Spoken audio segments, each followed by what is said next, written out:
Conflicting accounts this evening from residents, the police and the political directorate about the cause of a fire that destroyed several houses, leaving dozens homeless along Smith Lane and James Street in central Kingston.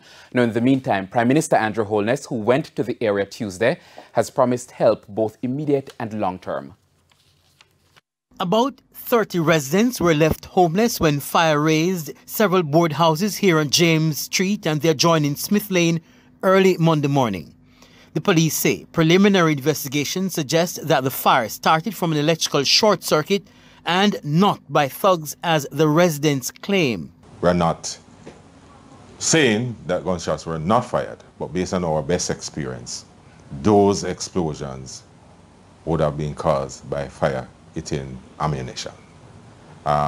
We have not to date located any scene of a firing.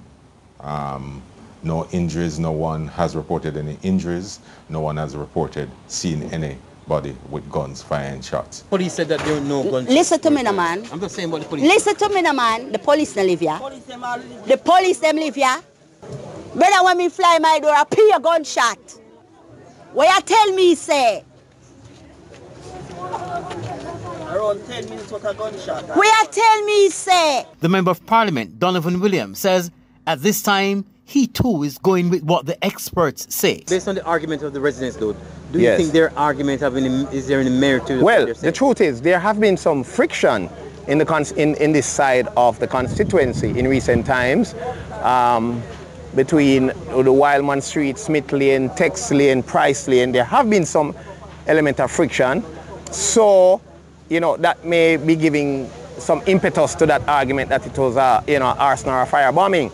But as I said, I wasn't here. The Member of Parliament also handed out several relief packages of food items and toiletries. Prime Minister Andrew Holness, who visited the area Tuesday, made some commitments to the fire victims. We will work something out for you, for the residents here, the people who have lost. We will do something. He also told the residents that the development is coming to the area under the government's social housing program. Today I had a meeting with the housing department in the Ministry of Economic Growth and Job Creation.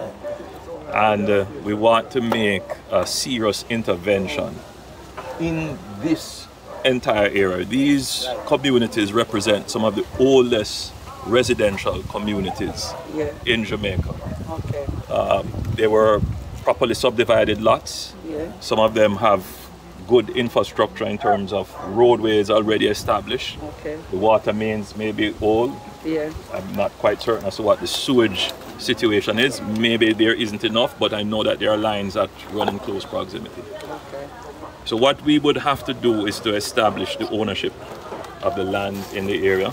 He also responded to calls by the residents to extend the zones of special operation in the spoilers community to stop the gang feud. As much as we intervene with the zones of special operations, we simply would not have the manpower resources to have a zone of operation covering the entirety of the area. It's not designed for that. Kirk Wright, TVJ News.